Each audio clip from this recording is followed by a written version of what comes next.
नमस्कार दोस्तों, स्वागत है आप सभी का मेरे YouTube चैनल स्टेनो गुरु शिवा में। दोस्तों, आज हम बात करेंगे आशुलिपि के बारे में। आशुलिपि क्या होती है, किस प्रकार लिखी जाती है और इसके लिए क्या क्या हमको सामग्री चाहिए होती है और किस प्रकार लिखी जाती है। तो आइए चलिए शुरू करते हैं आज की वीडियो। दोस्तों, मैं आप लोगों को आशुलिपि जो सिखाऊंगा वो है विशिष्ट प्रणाली। जो ये बुक देख सकते हैं आप, यह है इसकी बुक और इसके राइटर जो हैं गोपाल दत्त बिष्ट, डॉक्टर गोपाल दत्त बिष्ट की लिखी हुई ये किताब है। और मैं राइटर के बारे में थोड़ा आपको बता दूं कि इन्होंने आशुलिपि विज्ञान में पीएचडी की हुई है, भारत के प्रथम व्यक्ति हैं तथा साथ साथ इन्होंने 250 शब्द प्रति मिनट लिखने का विश्व कीर्तिमान बनाया हुआ है, जिसके लिए इन्हें गिनीज वर्ल्ड रिकॉर्ड तथा लिम्का बुक रिकॉर्ड में इनका नाम अंकित है और ये प्रथम भारतीय हैं।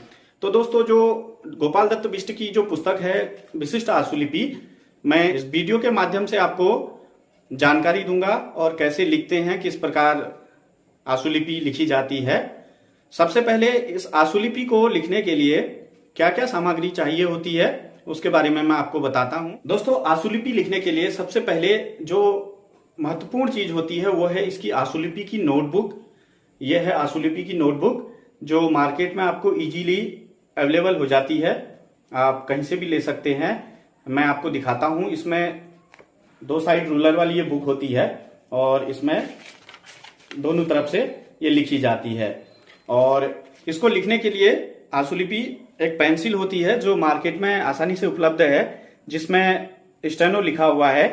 और आपको मैं दिखा सकता हूं, यहाँ पर ये कैमरे के सामने आप देख सकते हैं, इसमें ये स्टेनो लिखा हुआ है। स्टेनो के लिए ही ये पेंसिल बनी हुई होती है।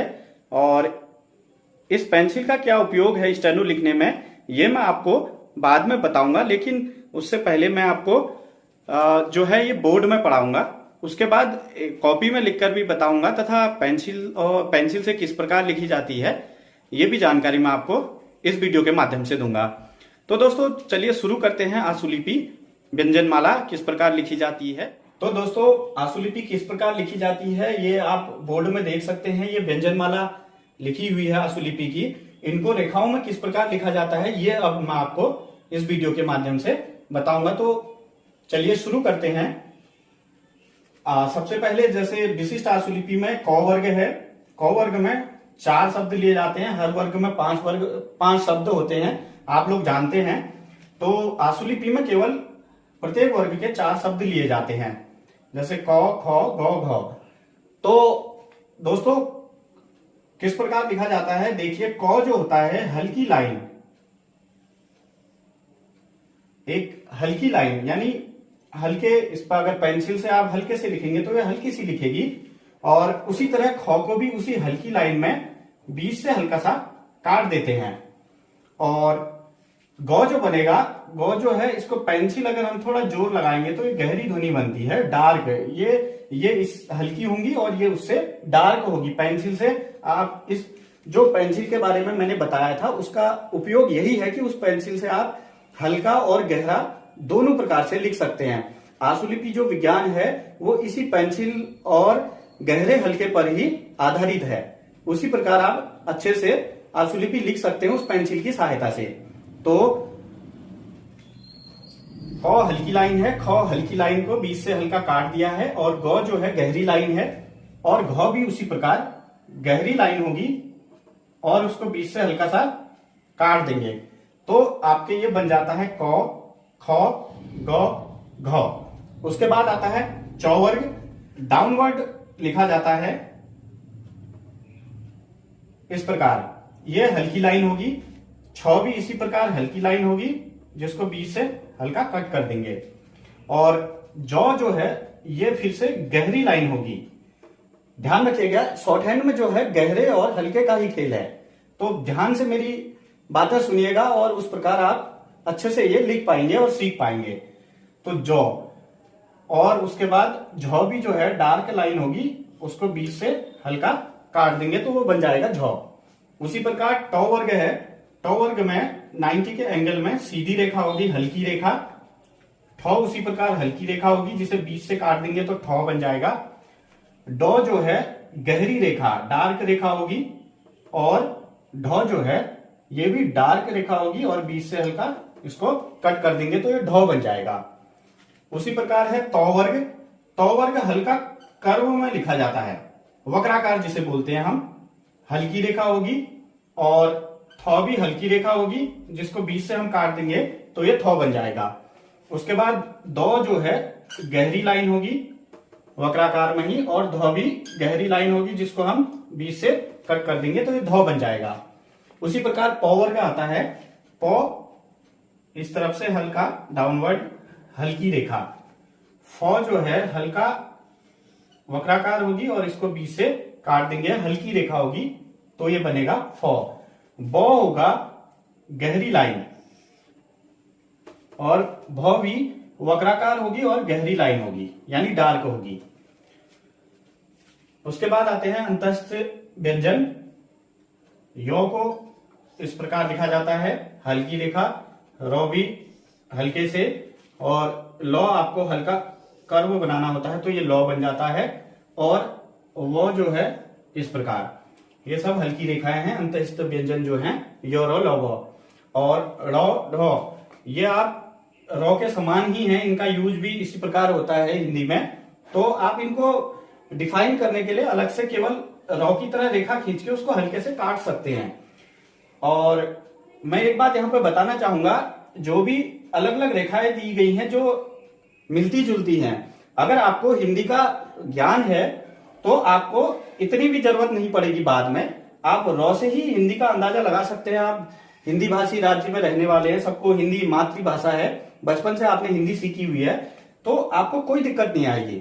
ये केवल स्टार्टिंग में है कि आपको बताने के लिए है कि व्यंजन को कौन सा किस प्रकार लिखा जाता है। धीरे धीरे आप अभ्यस्त हो जाएंगे तो आप आसानी से लिख सकते हैं।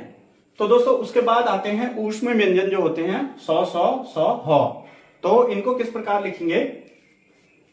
सौ और सौ को आप ऐसे डिफाइन करेंगे, वक्राकार हल्की वक्राकार रेखा होगी और इस सौ को आप इस तरफ से लिखेंगे और हौ को आप ऐसे लिखेंगे, और ऐसे भी लिखा जाता है, इसके बारे में बाद में बताऊंगा, पहले इस तरीके से सीखना है। तो आप मेरी बात पर गौर करिएगा, मैंने पहले भी बोला है, आप हिंदी का नॉलेज है, इन शब्दों से बनने वाले जो भी शब्द होते हैं और ये सौ होता है, तो आप भली भांति परिचित हैं हिंदी से, तो आपको देख सकते हैं कि इसके लिए ऐसा सौ है और इसके लिए इस तरफ से वक्राकार सौ है। तो आप चाहें तो इन दोनों में से एक सौ ही बना सकते हैं गति लेखन करते समय। और आपको हिंदी का अगर नॉलेज है तो जैसे मान लीजिए उदाहरण देता हूं, कोई सलजम शब्द शुरू होता है तो आपको पता है कि वो उसमें हमेशा ये सौ होता है। आप आशुलिपि लिखते समय कोई सा भी सौ बना सकते हैं, लेकिन जब उसका लिप्यांतरण करेंगे, जब उसको कॉपी करेंगे, तो उस समय आप रेखा से बनाते समय अपने हिंदी का नॉलेज यूज करते हुए उन शब्दों को बना सकते हैं। ठीक है। उसके बाद आते हैं नासिक के व्यंजन। तो हर वर्ग का 5वां शब्द होता है और उन्हें हम कहते हैं नासिक के व्यंजन। तो दोस्तों नासिक के व्यंजन जो है, अंग जो है आईएनजी करके अंग बोलते हैं इसको, ये कर्व बनेगा लेकिन गहरी लाइन होगी। और उसके बाद नौ भी इसी प्रकार बनेगा, ये केवल हल्की लाइन होगी, ये गहरी लाइन होगी, ये हल्की लाइन होगी। ड़ौ जो बनेगा, आप इसको हल्की लाइन बीच से हल्का सा कट कर देंगे तो ड़ौ बन जाएगा। और मौ जो होगा, ऊपर से कर्व बनाएंगे हल्की रेखा, तो ये आपका मौ बन जाता है। तो दोस्तों ये है आशुलिपि, विशिष्ट आशुलिपि के व्यंजन हैं जो मैंने आपको लिखना सिखाए हैं आज। और अब इनको आपको पूरी व्यंजन माला एक साथ प्रैक्टिस नहीं करनी है, किस प्रकार करनी है मैं आपको बताऊंगा। जैसे क वर्ग है, क ख ग घ, तो केवल शुरू में आपको इन चारों का अभ्यास करना है लगातार 10 दिन तक, और जितना टाइम आपके पास है उतने पन्ने आप कर सकते हैं, तो उसी आधार पर आप इसको सीख पाएंगे। ये नहीं कि वो पूरी व्यंजन माला एक साथ बनाने की कोशिश करेंगे तो आप जल्दी नहीं सीख पाएंगे। कोई भी चीज सीखने के लिए असंभव नहीं है, लेकिन आपको उसको तरीके से सीखना होगा। आप चाहें कि एक बार में यहां से यहां तक सीख जाएं, ये थोड़ा पॉसिबल नहीं है, तो ये धीरे धीरे हो पाएगा। तो आपको शुरू में क्या करना है, क वर्ग, च वर्ग, ट वर्ग, त वर्ग, प वर्ग, इनको अलग अलग धीरे धीरे अभ्यास करना है। चाहे तो 5 दिन लगातार कर सकते हैं, 5 दिन में आप अपना दुगने तरीके से जैसा कर सकते हैं टाइम निकाल के, और इसी प्रकार। तो जब आप इसको धीरे धीरे करके व्यंजनमाला पूरी सीख लेंगे तो आप आशुलिपि आप आसानी से लिख सकते हैं। आपको पता है दोस्तों, कुछ भी चीज जो है शुरू में सीखना ही पड़ता है, चाहे वो आप छोटी साइकिल चलाने की बात हो, साइकिल चलानी या फिर प्लेन चलाना हो, सीखना दोनों को ही पड़ता है दोस्तों, आप जानते ही हैं। तो ये भी कोई ऐसा कठिन कार्य नहीं है, ये भी हो सकता है, सबने किया हुआ है, इसीलिए बनाई गई है आशुलिपि। और आप देख सकते हैं इनके लेखक गोपाल दत्त बिष्ट जी ने 250 शब्द का कीर्तिमान विश्व रिकॉर्ड बनाया है, तो आप क्यों नहीं कर सकते, हर कोई कर सकता है। ये थे आज के वीडियो में, मैं व्यंजनमाला को रिवाइज करके आपको एक बार फिर से समझा देता हूं, और अगर नहीं आएगा तो आप वीडियो को बार बार देख सकते हैं, पॉज करके आराम से लिखना सीखेंगे तो 10 दिन में आप ये आसानी से 10 या 15 दिन में व्यंजनमाला सीख सकते हैं। और आपकी प्रैक्टिस पर निर्भर करता है कितना टाइम आप दे सकते हैं। आशुलिपि के लिए धैर्य होना बहुत जरूरी है। तो दोस्तों मैं आपको एक बार और समझा देता हूं लास्ट में।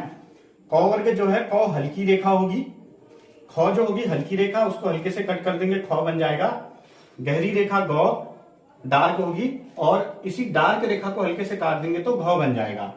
उसके बाद च वर्ग में हल्की रेखा डाउनवर्ड होगी इस तरफ से नीचे को, और छ हल्की रेखा बीच से काट दिया जाएगा। जो है गहरी रेखा होगी, और झ भी गहरी रेखा जिसको बीच से काट देंगे तो झ बन जाएगा। ट वर्ग में 90 के एंगल में सीधे सीधे नीचे हल्की रेखा, ठ में हल्की रेखा बीच से कट जाएगी। ड में गहरी डार्क रेखा, ढ में डार्क रेखा को बीच से कट करने पे ढ बन जाएगा। त वर्ग में हल्का सी के आकार में वक्र बनेगा, वक्राकार जो होगी, तो हल्की रेखा ये त बन जाएगा। हल्की रेखा बीच से कट करने पे थ बन जाएगी, और ये डार्क होगी द, और डार्क को बीच से अगर काट देंगे तो बन जाएगा ध। उसके बाद आता है प हल्की रेखा, ये भी डाउनवर्ड होगी, अधोमुखी नीचे की तरफ को बनेगी। फ हल्का सा कर्व बनेगा, हल्की रेखा, इसको बीच से कट कर देंगे। ब जो है डार्क रेखा होगी, और भ जो है ये भी डार्क होगा, लेकिन ये कटेगा नहीं। ध्यान रखिएगा कि सभी वर्ग के दूसरे और चौथे वर्ग बीच में कट किए जा रहे हैं, आप देख सकते हैं, ख छ ठ थ फ, लेकिन भ कटेगा नहीं, डार्क होगा। और उसके बाद अंतस्थ व्यंजन जो है य ऊपर को, र ऊपर की तरफ, ल हल्का ऊपर की तरफ कर्व, और व हल्की लाइन, सब ये हल्की लाइन में बनेंगे। ड ये आप बना सकते हैं, बीच से कट करेंगे, रो को बीच से कट कर देंगे तो ये शब्द बन जाते हैं। उसके बाद आते हैं ऊष्म व्यंजन स, और ह। स के बारे में मैंने आपको दोनों के बारे में बता दिया है, आप चाहें तो एक बना के सीख सकते हैं अगर आपको हिंदी की नॉलेज अच्छी है, शब्दों की नॉलेज है, और नहीं तो फिर आप इसी प्रकार डिफाइन कर सकते हैं। और उसके बाद नासिक के व्यंजन आते हैं, अंग आता है, तो ये होती है गहरी कर्व रेखा, और नौ हल्की रेखा होगी, और नौ जो होगा हल्की रेखा बीच से कट जाएगी। म जो होगा कर्व बनेगा, ये भी हल्की रेखा होगी। तो दोस्तों सारा आशुलिपि विज्ञान इन्हीं व्यंजनों पर आधारित है। आशा करता हूं आप लोगों को विशिष्ट आशुलिपि की व्यंजनमाला समझ आई होगी, और जहां पर कुछ भी समझ नहीं आता है तो आप मुझे कमेंट कर सकते हैं, और नहीं तो आप मेरे वीडियो को बार बार देखिएगा, तो आप आसानी से समझ जाएंगे कि आशुलिपि कुछ भी चीज नहीं है, आप भी आसानी से कर सकते हैं। तो दोस्तों आज के वीडियो में इतना ही, मिलते हैं अगले वीडियो में। Thank you.